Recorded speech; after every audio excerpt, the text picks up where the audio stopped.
খগের মতো মার্ডার হয়ে যেতে পারতো, একদম সরাসরি মানে মার্ডার করতে চেয়েছিল, ওদের দুজনকে মার্ডার করতে চেয়েছিল। এইগুলো হলো পরিকল্পিত জনরোষ। যেরকম করে কে খগেন মুর্মুকে তাড়া করেছে, ওই বাহিনী কিন্তু আবার ভোটের দিনে একইভাবে কিন্তু ভোটারদেরকে তাড়া করে। কে এরকম একের পর এক লাশ ভেসে যাচ্ছে, মানুষের মৃত্যুর মিছিল, আর মমতা বন্দ্যোপাধ্যায় তাণ্ডব নৃত্য করছে। প্রসেনজিৎ চট্টোপাধ্যায় থেকে শুরু করে যারা কালকে ওইরকম মৃত্যুর পরে উদ্যম নৃত্যের সঙ্গী হয়েছেন, তাদেরকে পরিষ্কার বয়কট করতে হবে, এবং বাংলা ইন্ডাস্ট্রিকে কিন্তু বয়কট করতে হবে পরিষ্কার করে। মানে যে গুরুংকে আমি মমতা বন্দ্যোপাধ্যায় বলল যে জাতীয় বিরোধী, অ্যান্টি ন্যাশনাল, তাকেই আবার সঙ্গে নিয়ে রাজনীতি করছি, তাকে সঙ্গে নিয়েই আবার পাহাড়ের মানে নির্বাচনী আতাত করছি। ফলে মমতা বন্দ্যোপাধ্যায় তো কোনো নীতি নৈতিকতার ধারেই ধারেন না। পশ্চিমবাংলায় একটা রেওয়াজ তৃণমূল কংগ্রেস করে দিয়েছে যে বাঁচতেও হবে তৃণমূলের জন্য, মরতেও হবে তৃণমূলের জন্য। কিন্তু আমি তোমাকে এরপরেও আমি বলবো, এই রাজনৈতিক সংস্কৃতি থেকে বের করে না নিয়ে আসার ক্ষমতা কিন্তু বিজেপি বা সিপিএমের এই মুহূর্তে নেই। উত্তরবঙ্গে পরিস্থিতি বিপর্যস্ত এবং তার জন্য বারে বারে যে বিষয়টা উঠে আসছে বলা হচ্ছে ম্যানমেড বন্যা। এই পরিস্থিতি ম্যানমেড, যে বিষয়টা বারে বারে উঠে আসছে, মুখ্যমন্ত্রীও দাবি করছেন। আমাদের সঙ্গে এই মুহূর্তে রয়েছেন রাজনৈতিক বিশ্লেষক বিশ্বনাথ চক্রবর্তী। বিশ্বনাথবাবু, প্রথমেই আপনাকে যেটা জিজ্ঞেস করবো, এই উত্তরবঙ্গে যে পরিস্থিতি বারে বারে বলা হচ্ছে ম্যানমেড পরিস্থিতির জন্য, কি বলবেন আপনি? এটা ম্যানমেড, মুখ্যমন্ত্রীও কি ম্যানমেড বলেছেন? তাহলে অবশ্যই ম্যানমেড, এবং তৃণমূলের দ্বারা ম্যানমেড। তৃণমূল কংগ্রেসের মানে শাসক দল উত্তরবঙ্গকে গত কয়েক বছর লুটে পুটে খেয়েছে। আমি উত্তরবঙ্গের মানুষ, ওখানেই পড়াশোনা করেছি, ওখানেই আমার বাড়ি, আজও বাড়ি ওখানে, ওখানেই চলে যাব হয়তো ভবিষ্যতে। উত্তরবঙ্গ গত 15 বছরে যেভাবে বন ফরেস্ট লুট করা হয়েছে, এখন আর কোনো ফরেস্ট বলে কিছু নেই। এই যে তুমি দেখলে জলের তোরে হাজার হাজার গাছের গুড়ি মানে ভেসে চলে যাচ্ছে, হাজার বললেও কম বলা হবে, লক্ষ লক্ষ গাছের গুড়ি। অতীতে কখনো এরকম দেখেনি। তার কারণটা হলো শাসক দলের একাংশ, পুলিশ প্রশাসনের মদত এবং এক ধরনের মাফিয়া যারা বনাঞ্চলকে সাফ করে দিচ্ছে। এটা গেল মানে শাসক দল। আর যে শাসক দলের দায়িত্ব, পুরসভাগুলো দিয়ে সবই শাসক দলের, দার্জিলিং পুরসভা থেকে শুরু করে সব কিছুই মানে নাম করে, জিটিএর নাম করে, অমুকের নাম করে এখন তো কার্যত নবান্ন থেকেই চালানো হয়। আর তারপরে তোমার গিয়ে বিভিন্ন যে পরিষদগুলো, সেগুলোর মাথাতেও তৃণমূলের সমস্ত লোকজন। তারপরে জেলা পরিষদ তৃণমূলের, পঞ্চায়েতগুলো তৃণমূলের, পঞ্চায়েত সমিতি তৃণমূলের। এরা আনঅথরাইজ, মানে টাকা দাও আর যে কোনো জায়গায় বাড়ি করো, টাকা দাও বাড়ি তৈরি করো, টাকা দাও মানে বেআইনি নির্মাণ করো। এটা যেমন কলকাতা শহরে আমরা দেখি, একই ছবি কিন্তু দার্জিলিংয়ে পাহাড়ি অঞ্চলে বা ডুয়ার্সের যে সমস্ত পাহাড় ঘেঁষা অঞ্চল, জয়ন্তী পর্যন্ত একই গল্প। থার্ড যেটা, সেটা হলো এই তৃণমূল কংগ্রেসের আমলে একটার পর একটা ওই অঞ্চলে প্রায় ছোট বড় মিলে ধরো 100-র উপরে নদী আছে।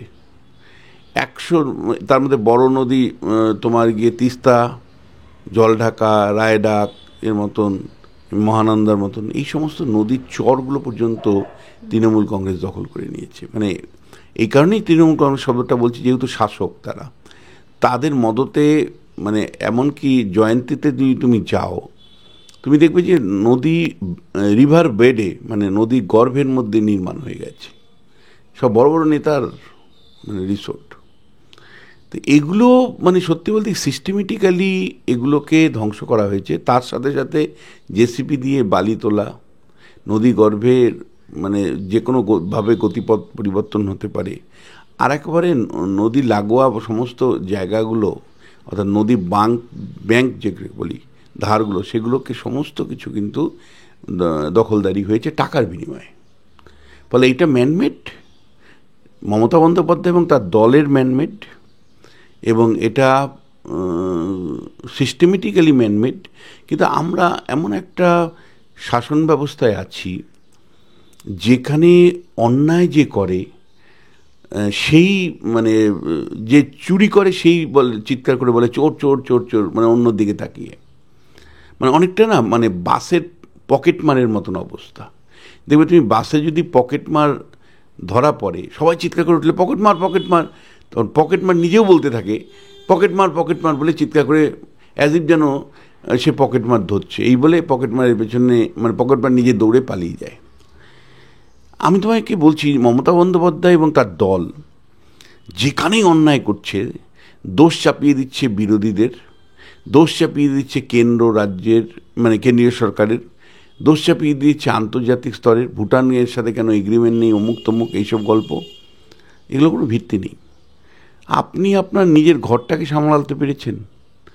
আর এর পরেও তৃণমূল কংগ্রেসের যে গুন্ডাগার্দি আজকে ঘটল, দেখো তৃণমূল কংগ্রেস মানে বুঝে গেছে যে এই মুহূর্তে যদি আমরা গুন্ডাগার্দি করতে পারি তাহলে 3-4টের দিকে লাভ। ধরো আজকে আমি মনে করি, আমি দেখেছি, আমরাও পলিটিক্যাল অ্যানালিস করেছি এবং বুড়ো হতে চললাম, আমাদেরও তো আর বেশি দিন বাঁচবো না।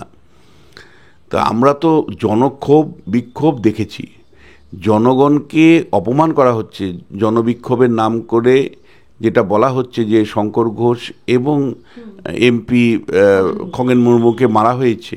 খগেন মুর্মু তো মার্ডার হয়ে যেতে পারত, একদম সরাসরি মানে মার্ডার করতে চেয়েছিল, ওদের দুজনকেই মার্ডার করতে চেয়েছিল, অ্যাটেম্প টু মার্ডার, একদম পরিষ্কার। ফলে এই মার্ডার যে তাদেরকে করতে চেয়েছিল সেটার পেছনে একদম সরাসরি 3-4টে রাজনৈতিক অঙ্ক আছে। যে বিরোধীরা যেটা বলছে যে এখানে সরাসরি তৃণমূলের হাত আছে, এই 3টে কারণে মনে হয় একেবারে পরিষ্কার 3টে কারণ আছে। একটা হলো যে তুমি যদি ভিডিওটা দেখো, শঙ্কর আর ইয়েকে যখন মারছিল, ধাওয়া করছিল, তখন বিজেপি দূর হটো, বিজেপি দূর হটো, এই স্লোগানটা তুমি দেখবে স্পষ্ট শোনা যাচ্ছিল। আজকে মেয়র আমাদেরকে সরাসরি বলেছেন, মানে শিলিগুড়ির মেয়র গৌতম দেব, তিনি দাবি করছেন যে এটা জনরোষ থেকে হয়েছে। না, তো গৌতম দেব যেদিন জনরোষে পড়বে সেদিন টের পাবে। এই ধরনের জনরোষ তো পশ্চিমবাংলার মানুষ দেখেছে রে বাবা।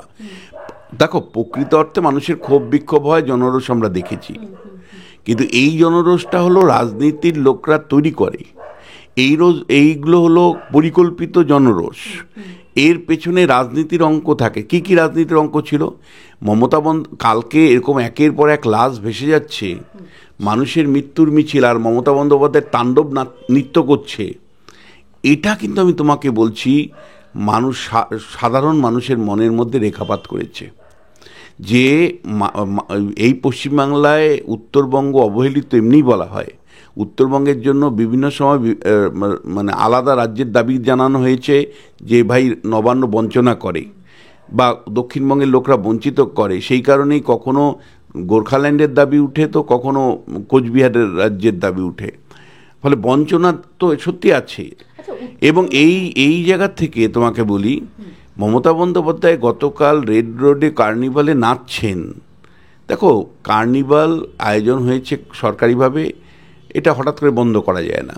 বিদেশিরা আছেন, মুখ্যমন্ত্রী থাকবেন, এর মধ্যেও কোনো অন্যায় নেই। কিন্তু তোমার রাজ্যের প্রজারা, তোমার রাজ্যের ভোটাররা বেঘরে মারা গেছে, আর তুমি উদ্যম নৃত্য করছো। মুখ্যমন্ত্রী কালকে যেভাবে নৃত্য করছিল এবং তার সাথে যারা ছিল, আমি তাদেরকেও হ্যাটসঅপ বলি, তারা আমাদের সহনাগরিক কিনা আমার ঘৃণা লাগে বলতে, ঘৃণা লাগে, আমি আবারও কথাটা বলছি, বুদ্ধিজীবী। এরা বুদ্ধিজীবী নয়। এবং বাংলা ইন্ডাস্ট্রিকে কিন্তু বয়কট করতে হবে পরিষ্কার করে। প্রসেনজিৎ চট্টোপাধ্যায় থেকে শুরু করে যারা কালকে ওইরকম মৃত্যুর পরে উদ্যম নৃত্যের সঙ্গী হয়েছেন, তাদেরকে পরিষ্কার বয়কট করতে হবে। বাংলার ইন্ডাস্ট্রিতে যে সমস্ত মুখগুলো কালকে এই ওইরকম দুর্যোগের পরও একটা সরকারি অনুষ্ঠানে নৃত্যর সাথে যুক্ত হচ্ছেন, তারা আর যাই হোক মানুষ নন, স্বাভাবিক মানুষ নন, অস্বাভাবিক মানুষ। তারা আর যাই হোক কোনো বুদ্ধিজীবী নন, তারা আর যাই হোক কোনো বিবেকজ্ঞান মানুষ নন। তারা যখন বাংলা ইন্ডাস্ট্রির সর্বনাশ হয়ে যাচ্ছে, মানে বাঁচাও বাঁচাও ডাক দেন, সেই বাঁচার ডাকে কোনো সাড়া দেওয়ার দায়িত্ব আমাদের নেই। তার কারণটা হলো, উত্তরবঙ্গের মানুষ যখন বাঁচাও বাঁচাও ডাক দিচ্ছে, তখন আপনারা মুখ্যমন্ত্রীর সাথে দাঁড়িয়ে নৃত্য করছেন। এই ছবি পশ্চিমবাংলার মানুষ কিন্তু দেখো, তৃণমূল বিজেপির বাইরেও পশ্চিমবাংলার একটা মানুষের ভয়েস আছে, তৃণমূল বিজেপির লয়ের বাইরেও কিছু মানুষের ভাবনা আছে, কিছু মানুষ এখনও বেঁচে আছেন। তারা মনে করেন কালকে মুখ্যমন্ত্রী যে কাজটা করেছেন গৃহীত অপরাধ করেছেন, এবং একই সাথে তাদের যারা সঙ্গ দিয়েছেন, একদিকে আমার সহনাগরিকের মৃত্যুর মিছিল যাচ্ছে, আরেকদিকে আমি সরকারি অনুষ্ঠানে ট্যাক্স পেয়ারের টাকাতে নৃত্য করছি, আর সেখানে প্রসেনজিৎ চট্টোপাধ্যায় থেকে শুরু করে একের পর এক বাংলার ইন্ডাস্ট্রির লোকজন সেখানে অবস্থান করছেন। এটা কিন্তু সামহাও আমি তোমায় বলছি এটাকে ঢাকতে চাইছে, কারণ এটা মানুষের মধ্যে বিরূপ প্রতিক্রিয়া তৈরি হয়েছে। ফলে এটাকে ঢাকার জন্য, আর উত্তরবঙ্গ জুড়ে তৃণমূলের ব্যর্থতা, এই যে বন্যা তুমি দেখলে, মানুষের যে অসহায় অবস্থা, ধরো তোমাকে আমি বলছি এই প্রশ্নগুলো এখন উঠবে না, ওই মৃত্যুটাকেই বারবার দেখানো হবে। কি করে? যে আবহাওয়া দপ্তর আগাম জানিয়েছিল যে এই ধরনের ঘটনা ঘটবে, তারপরেও তোমার যারা মানে ত্রাণের সাথে যুক্ত, যারা এই ধরনের রেস্কিউ অপারেশনের সাথে যুক্ত, যারা অর্থাৎ আবহাওয়া দপ্তর ঘোষণা করবার পরে রাজ্য সরকার প্রিপেয়ার ছিল না কেন? তার রেস্কিউ টিম ছিল না কেন? বিভিন্ন জায়গা থেকে লোকজনকে সরিয়ে আনোনি কেন? যে লোকগুলো তিস্তার পারে অঘরে মারা গেল, যে লোকগুলো মানে মানে নদীর ধারে বাড়ি থাকার জন্য অঘরে মারা গেল, ত্রাণ শিবিরে বসালে না কেন? ফলে আমি তোমাকে খুব স্পষ্ট করে বলতে চাই যে রাজ্য সরকারের ব্যর্থতা ঢাকবার জন্য কালকে মুখ্যমন্ত্রী মানে উদ্যম নৃত্য আটকানো, মানে অনুভূতি মানুষের থেকে সরানোর জন্য, এবং ত্রাণও বহু জায়গায় ঠিক মতন পৌঁছায়নি, এইরকম একটা অবস্থাতে গুন্ডাগার্দি করে যে পরিস্থিতি তৈরি করলো সেই দিকে নজরটাকে ঘুরিয়ে দিল।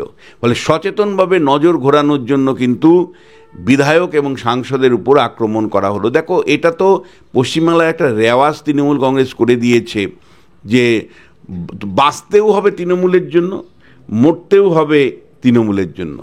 মানে তুমি যদি বাঁচো তৃণমূলের জন্য বাঁচতে হবে, মরলেও তোমাকে তৃণমূলের জন্য মরতে হবে। যেমন আমি অব্যবস্থাগুলোর জন্য তৃণমূলের জন্য মরতে হলো, আবার ত্রাণকে দিবে তৃণমূল ছাড়া কেউ দিতে পারবে না। তুমি দেখেছো, তুমি যে মানে সূর্যকান্ত মিশ্র যখন বিরোধী দলের নেতা হাওড়াতে বন্যার পরিস্থিতি দেখে তিনি ট্রাক নিয়ে ত্রাণ নিয়ে গিয়েছিলেন, সূর্যকান্ত মিশ্রের উপর গুন্ডাগার্দি করে তৃণমূলীরা সূর্যকান্ত মিশ্রকে ফেরত পাঠাতে বাধ্য করেছিল। তখন তিনি বিধানসভায় বিরোধী দলের নেতা, সূর্যকান্ত মিশ্র কথা বলছি, এটা 2011 সাল থেকে 2016 সালের বিরোধী নেতার, তাকে আটকে দেওয়া হয়েছিল। তুমি তারপরে বিভিন্ন সময় দেখেছো দিলীপ ঘোষ যখন তার নিয়ে উদ্যোগ নিয়েছিল।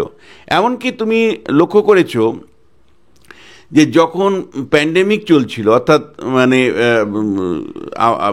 করোনা পিরিয়ডে, একটা এমএলএ এমপিকে বিজেপির ত্রাণের নিয়ে বেরোতে দেয়নি তৃণমূল কংগ্রেস। এই যে আজকে তোমার গিয়ে তৃণমূল কংগ্রেসে জয়েন করেছে ওখানকার স্থানীয় নেতা বিজেপির,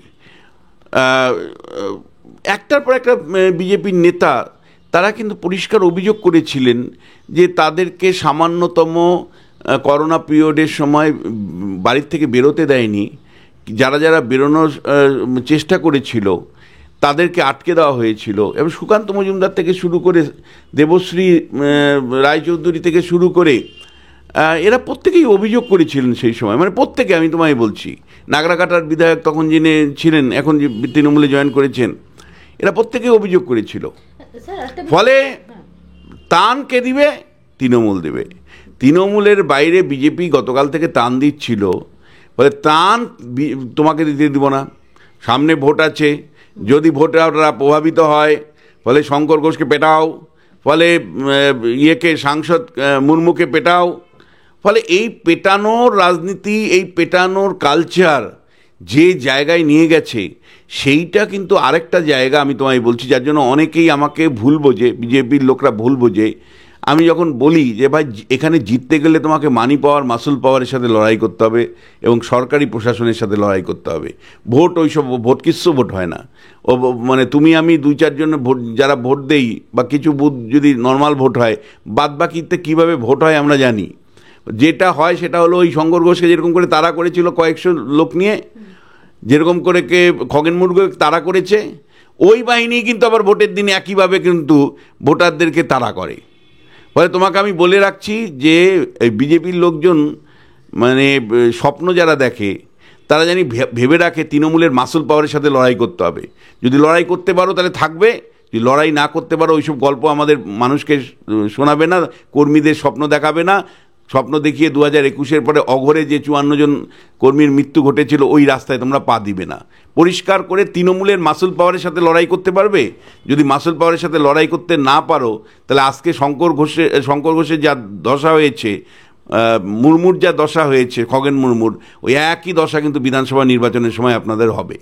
আর একই সাথে মানি পাওয়ার চাই, প্রচুর টাকা চাই। এই টাকার সাথে লড়াই করতে না পারলে, আর সরকারি মেশিনারি তৃণমূল যেভাবে ব্যবহার করে, কাউন্টার তুমি যদি ব্যবহার করতে না পারো, এই সময়কার সবচেয়ে দুর্বলতম কেন্দ্রীয় স্বরাষ্ট্রমন্ত্রী অমিত শাহ, যিনি বছরকে বছর পশ্চিমবাংলার এই মানুষের দুরবস্থা দেখার পরেও দলীয় কর্মী নেতারা অঘরে মারা যাচ্ছে, সেটা তো আরেকটা দিক, কিন্তু পশ্চিমবাংলার সাধারণ মানুষের একের পর এক মৃত্যু এই রাজ্য সরকারের ব্যর্থতার জন্য বা শাসক দলের ব্যর্থতা হওয়ার ফলে যেটা দেখতে পাচ্ছি আমরা, এই সময়কার সবচেয়ে দুর্বলতম স্বরাষ্ট্রমন্ত্রীর নাম হলো অমিত শাহ। এবং তার শাসনকালে, অমিত শাহ শাসনকালে যেভাবে আমরা দেখেছি একের পর এক দুর্নীতিতে মাথাগুলো বেরিয়ে গেছে, বাইরে চলে গেছে, একটার পর একটা দুর্নীতিতে তৃণমূলের শীর্ষ মাথারা কিন্তু ধরা পড়েনি। এই সমস্ত তদন্তকারী সংস্থাগুলো অমিত শাহর অধীনে আছে। ফলে সবচেয়ে দুর্বলতম স্বরাষ্ট্রমন্ত্রী দেশের, তার শাসনকালে আদতেও আমাদের আগামী কয়েক মাসের মধ্যে যে ভোট হবে, সেই ভোটে ওই শঙ্কর ঘোষকে যেভাবে দৌড়ানো হচ্ছে, যে দৌড় আমরা অতীতেও দেখেছি। তুমি জানো যে এই নির্বাচনগুলো হয়, জাস্টিস গাঙ্গুলিকে কি করে দৌড় করানো হয়েছিল, কিভাবে হিরণকে মানে কেশপুরে দৌড় করানো হয়েছিল, এই রেখাপাত্রকে কি করে দৌড় করানো হয়েছিল, বাড়ির মধ্যে ঢুকে গেছিল। এই দৌড়ই কিন্তু আমাদের দেখতে হবে 26-এর নির্বাচনের আগে। এটা দুর্ভাগ্য হলেও সত্যি সবচেয়ে দুর্বলতম স্বরাষ্ট্রমন্ত্রী অমিত শাহ শাসনকালে পশ্চিমবাংলায় আইন শৃঙ্খলা যে এত ব্যর্থতার পরেও সামান্যতম কেন্দ্রের তরফ থেকে উদ্যোগ নেই, এবং দুর্বলতম স্বরাষ্ট্রমন্ত্রীর অধীনে বাঙালি এবং বাংলার ভোটাররা যে নির্ভয়ে ভোট দিবে এর কোনো নিশ্চয়তা নাই। শঙ্কর ঘোষ এবং খগেন মুর্মুদের দৌড়ানোর ছবিটা হলো প্রতীকী ছবি। তৃণমূল কংগ্রেস কি করতে পারে তার এক ঝলকের ছবি 26-এর নির্বাচনে। উত্তরকন্যা যে রয়েছে তার পাশাপাশি নবান্ন থেকে কন্ট্রোল হচ্ছে উত্তরবঙ্গ, তাহলে উত্তরকন্যাকে শুধু লোক দেখানো? হ্যাঁ, একেবারে লোক দেখানো, প্রতীকী। তৃণমূলের তো অনেক কাজ প্রতীকী, মানে তৃণমূল কংগ্রেস। কিন্তু এটা তুমি বলতে পারবে না, প্রসেনজিৎ চট্টোপাধ্যায়রা আবার রাগ করবে। তুমি বলতে পারবে না, তাহলে বাংলার বুদ্ধিজীবীরা রাগ করবে। মানে যারা মমতা বন্দ্যোপাধ্যায়কে 2 বেলা তেল দিয়ে রাখেন, বা যে সমস্ত বুদ্ধিজীবী রাখেন, এগুলো তুমি বলতে পারবে না। আমি এই কথাগুলো যদি ধরো, আমরা যারা জানি যে উত্তরকন্যা কেবল প্রতীকী, একটা ফাইল পর্যন্ত, ফিনান্সের ফাইলগুলো পর্যন্ত নবান্নেতে আসে ক্লিয়ারেন্স নেওয়ার জন্য, ওখানে একজন অফিসার ছাড়া আর কিছুই নেই। মন্ত্রী পর্যন্ত ঠিক, উত্তরবঙ্গের উন্নয়ন মন্ত্রী পর্যন্ত বসেন না ঠিক মতন। ফলে এবং যে হেল্পলাইন দেওয়া হয়েছে সেই হেল্পলাইনও নবান্নেতে দেওয়া হয়েছে। ফলে বুঝতেই পারছো ওখানে একটা বাড়ি ছাড়া, মানে আমোদ প্রমোদ কেন্দ্র ছাড়া আর ওটা কি। কিন্তু এই কথাগুলো তুমি বলতে পারবে না, তাহলে প্রসেনজিৎ চট্টোপাধ্যায় রাগ করবেন, তাহলে শিল্পী সাহিত্যিক শ্রীজাতরা রাগ করবে। ফলে এইগুলো বলা যাবে না। এগুলো বললে আবার শুধু তৃণমূল রাগ করে না, এখন আমি দেখেছি যে বুদ্ধিজীবীরাও রাগ করে না। দিদির শাসনকাল সবচেয়ে অপূর্ব শাসনকাল, ফলে এই অপূর্ব শাসনকালে জয়ধ্বনি করো। তোমাকে আমি বলছি, এই যে জনরোষের নাম করে আজকে যেটা চালানো হলো, অ্যাকচুয়ালি এটা পূর্ব পরিকল্পিত করে যে এই সময় মানে যদি কিছু মার্ডারও করে দিতে হয় বা মেরেও ফেলতে হয়, উদ্যোগটা নেও, তাতে রাজনৈতিক সুবিধা আছে, এই তো গল্পটা। ফলে মানে সত্যি বলতে কি যে কোনো সময় মরে যেতে পারতো এই দুটো লোক, শঙ্কর ঘোষ এবং খগেন মুর্মু মারা যেতে পারত। এবং এই ত্রাণ আমি ছাড়া কেউ দিতে পারবে না। এবং মানে সবচেয়ে কথা হলো যে আবহাওয়া দপ্তর জানানোর আগাম এতদিন ধরে জানিয়েছে যে উত্তরবঙ্গে ভারী বৃষ্টি হতে পারে, এই সমস্যা হতে পারে, বিপর্যয় নামতে পারে। তারপরেও তোমার বিপর্যয় বাহিনী ছিল না, তুমি মানুষগুলোকে নিরাপদে আশ্রয় নিয়ে আসনি। তোমার প্রশাসনিক ব্যর্থতা, চূড়ান্ত ব্যর্থতা। অথচ তুমি ম্যানমেড বন্যা বলছো, এই ম্যানমেড বন্যা তো তোমার। আচ্ছা স্যার, যত বেশি ত্রাণ তত বেশি কাটমানি, এটা বারে বারে বিজেপি বলে এসেছে, এটাই কি আপনি শিলমোহর দিচ্ছেন? আমি শিলমোহর দেওয়ার কিছু নয়, বিজেপি শিলমোহর দেওয়ার কিছু নয়। তোমার আলফা তো এই যে ঝড়গুলো হয়েছিল, জিয়া ঝড় হয়েছিল, এই ঝড়গুলোর সময় যে লোকদের নামে মানে ত্রাণ দেওয়া হয়েছিল, ত্রাণের নামে টাকা বন্টন করা হয়েছিল, তার লিস্টটা তুমি দেখেছিলে? তৃণমূল কংগ্রেস তখন সেই মুহূর্তে ক্রাইসিস ম্যানেজমেন্টের জন্য মানে নবান্নে বৈঠক ডাকলেন, দুহাত তুলে সব বিরোধী নেতারা চলে গেলেন। মানে বিরোধী নেতাগুলো এত লোভী না, মানে সব মানে লাইন দিয়ে মমতা বন্দ্যোপাধ্যায় মিটিং ডেকেছে, চলে গেল।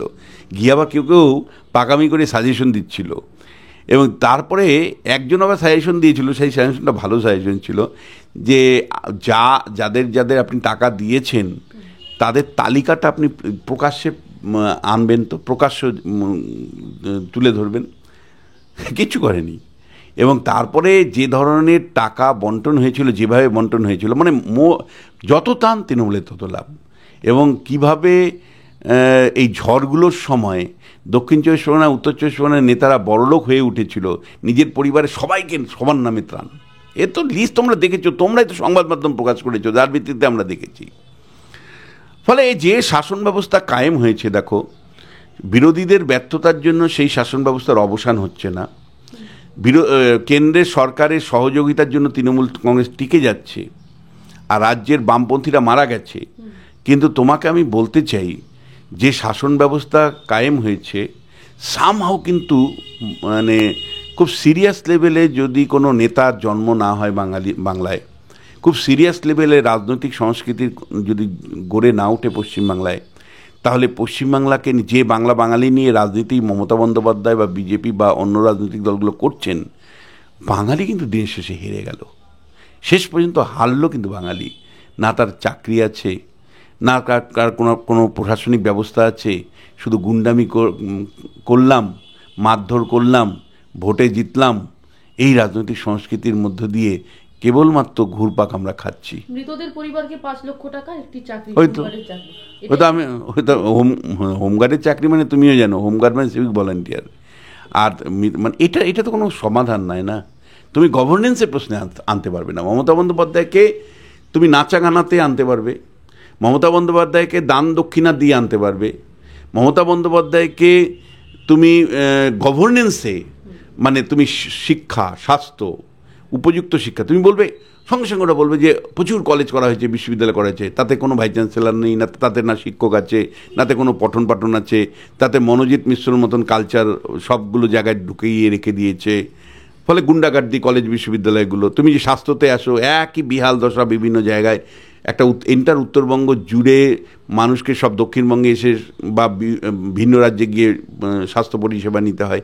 জেলাগুলোতে কোনো স্বাস্থ্য পরিকাঠামো নেই, কত কত বিল্ডিং জাতীয় স্বাস্থ্য মিশন প্রকল্পের আন্ডারে করে রাখা হয়েছে। কোনো ডাক্তার নেই, কোনো মেশিনপত্র নেই, কোনো কর্মী নেই, কোনো কালচার নেই। স্বাস্থ্য, শিক্ষা, কর্মসংস্থান, যেখানে গভর্নেন্সের প্রশ্ন, রাস্তাঘাট, সেখানেই কিন্তু মমতা বন্দ্যোপাধ্যায় চূড়ান্ত ফেলিওর। ফলে টাকা বন্টনের প্রশ্নে মমতা বন্দ্যোপাধ্যায় এগিয়ে, নাচাগানার প্রশ্নে এগিয়ে রয়েছেন, কিন্তু সুশাসনের প্রশ্নটা যেখানে আমরা বারবার রাখি, দেখো বাঙালি সেটা তো তার যুক্তি, বুদ্ধি, বিদ্যা দিয়ে, ভাবনা দিয়ে। ধরো রাজা রামমোহন রায় থেকে তুমি যদি সত্যজিৎ রায় পর্যন্ত দেখো, এই পর্যায়টা বাঙালির সবচেয়ে গৌরবের পর্যায়। এই পর্যায়ে বাঙালি সারা ভারতবর্ষে যে রাজ করেছে, তার একটা বড় কারণ কিন্তু শিক্ষা। সেই শিক্ষাটাকেই মমতা বন্দ্যোপাধ্যায় সর্বনাশ করেছে। মানে সেই শিক্ষা ব্যবস্থাটাকেই চোপাটে উঠিয়ে দিয়েছে। মানে আজও অধিকাংশ মানে কলেজ বিশ্ববিদ্যালয়গুলোতে প্রিন্সিপাল নেই, শিক্ষক নেই, স্কুলগুলোতে দুর্নীতি, 26,000 শিক্ষকের চাকরি চলে গেল, মানে 10,000-এর উপর প্রাইমারি স্কুল বন্ধ হয়ে গেল। ফলে এন্টার শিক্ষার উপর ভিত্তি করে যে বাঙালি একটা বড় জায়গা পৃথিবী জুড়ে স্থান করেছিল, রামমোহন রায় থেকে সত্যজিৎ রায় পর্যন্ত, সেটা কিন্তু ধ্বংসের মুখে। আর উত্তরবঙ্গের কথা যদি আলাদা করে বলি, এই বিপর্যয়ের মধ্যেও আমি বলবো যে উত্তরবঙ্গ সবচেয়ে বঞ্চিত। এমনকি একটা এইমস পেয়েছিল রায়গঞ্জে, সে তখন রায়গঞ্জের সাংসদ ছিলেন তোমার গিয়ে প্রিয়ঞ্জন দাসমুন্সী, যেহেতু কংগ্রেসের সাংসদ, তাই জোর করে মমতা বন্দ্যোপাধ্যায় ওটাকে রায়গঞ্জ থেকে কল্যাণীতে নিয়ে চলে আসলেন, উত্তরবঙ্গ মানুষকে বঞ্চিত করে, এইমস থেকে বঞ্চিত করে। ফলে এইভাবে তুমি যদি লক্ষ্য করো, উত্তরবঙ্গের মানুষ কিন্তু সত্যিই আমি বলছি অসহায় অবস্থা। কিছু মানে তোমার গিয়ে দাগি কিছু নেতা, কিছু মানে অপরাধপ্রবণ নেতা, তারা শাসন করছে। তৃণমূল কংগ্রেস যে বলে বা মুখ্যমন্ত্রী বলে যে এই যাবৎকালে, এই শাসনকালে পাহাড় হাসছে, দেখো মানে হাসাটা কিভাবে হাসছে, পুলিশ প্রশাসনকে দিয়ে বিমল গুরুংকে জেলে পাঠিয়ে রাখলাম বা জেলের ভয় দেখালাম, বাইরের রাজ্য পাঠিয়ে দিলাম, আবার সেই গুরুংয়ের সাথেই মানে যে গুরুংকে আমি মমতা বন্দ্যোপাধ্যায় বলল যে জাতীয় বিরোধী, অ্যান্টি ন্যাশনাল, তাকেই আবার সঙ্গে নিয়ে রাজনীতি করছি, তাকে সঙ্গে নিয়েই আবার পাহাড়ের মানে নির্বাচনী আঁতাত করছি। ফলে মমতা বন্দ্যোপাধ্যায় তো কোনো নীতি নৈতিকতার ধারেই ধারেন না। ফলে তিনি কখন হাসছে কে, কখন কাঁদছে কে, আদতেও তিনি জানেন। উনি যেটা জানেন যে সবাইকে হিপনোক্যাচ করে রেখে দাও, অর্থাৎ প্রত্যেককে ভ্রম তৈরি করে রাখো। একটা এটাকে ইংরেজিতে যদি বলি তাহলে হলো মানে ফলস কনসাসনেস তৈরি করা, একটা মিথ্যা ভ্রমের মধ্যে মানুষকে যদি আমি পরিচালনা করে রাখতে পারি, এবং নাচা গানার মাধ্যমে, সুযোগ সুবিধা বন্টনের মাধ্যমে, তাহলেই হলো। ধরো বাঙালি শিক্ষার উপর ভিত্তি করে চলছিলেন, কিন্তু তুমি আমায় বলতে পারো বাঙালি জাতি আজকে প্রাতিষ্ঠানিক দুর্নীতির যে সম্মুখীন হয়েছে, সেইখানে তৃণমূল কংগ্রেসের একের পর এক নেতা মন্ত্রীরা জেলে বন্দী। আমি দেখছিলাম যে আজকের এই যে শঙ্কর ঘোষ এবং তোমার গিয়ে খগেন মুর্মুর উপর আক্রমণটাকে দেবাংশু বলছেন যে জনরোষ, মানে নেতারা যখন, আমাদের নেতারা যখন জেলবন্দি হচ্ছিল তখন ক্ষোভ বিক্ষোভ দেখায়নি। ক্ষোভ বিক্ষোভ দেখানো আর সরাসরি দৈহিকভাবে আক্রমণ করে মাথা ফাটিয়ে দেওয়া খগেন মুর্মু আদতেও বাঁচবে কিনা সেটা নিয়ে সংশয়। কিন্তু আমি তোমাকে এরপরেও আমি বলবো, এই রাজনৈতিক সংস্কৃতির থেকে বের করে নিয়ে আসার ক্ষমতা কিন্তু বিজেপি বা সিপিএমের এই মুহূর্তে নেই। বিজেপি ন্যাশনাল লেভেলে সবচেয়ে দুর্বলতম স্বরাষ্ট্রমন্ত্রীর অধীনে বাংলা আছে। অমিত শাহ একের পর এক বাংলার অব্যবস্থা দেখার পরেও অমিত শাহ চোখ বন্ধ করে আছে, শুধু গলাবাজি করে, ভাষণ দেয় এখানে এসে। কখনোই মানে মুর্শিদাবাদের দাঙ্গা হলেও 355 ধারা জারি করে না। আবার তার নেতা মানে 54 জন নেতার মৃত্যুর পরেও সিবিআই তদন্ত ঠিক মতন হলো কিনা সেটা দেখেন না। তার কর্মীরা মারা যায় সেটা শুধু দেখেন উনি, আর এই সেখানে গলাবাজি করেন। ফলে সবচেয়ে দুর্বলতম স্বরাষ্ট্রমন্ত্রীর অধীনে বাংলার অরাজক পরিস্থিতির থেকে আমরা মুক্ত হব এরকম কিন্তু নয়। রাজনীতির যে পাকে চক্রে বাঙালি পড়েছে, এর থেকে একমাত্র ধরো একটা সময় তো হয়েছে বাঙালির জীবনে যে গোপালের মতন একজন মানুষ, তাকে সবাই মিলে নেতা নির্বাচন করেছিলেন বাংলাকে শান্তিপূর্ণ পথে পরিচালনার জন্য। আবার কোনো গোপাল আসবে না তো? অথবা বাংলা সামাজিক চূড়ান্ত সংকটের সময় চৈতন্যদেবের মতন মানুষের উদ্ভব ঘটেছিল। আমার প্রত্যাশা সেরকম মানুষই একমাত্র বাংলাকে রক্ষা করতে পারে। আরো ভালো ভালো খবর দেখতে সাবস্ক্রাইব করুন বাংলা হান্টের ইউটিউব চ্যানেল। বাংলা হান্টের আরো খবর দেখতে নজর রাখুন। বাংলা খবর মানেই বাংলা হান্ট।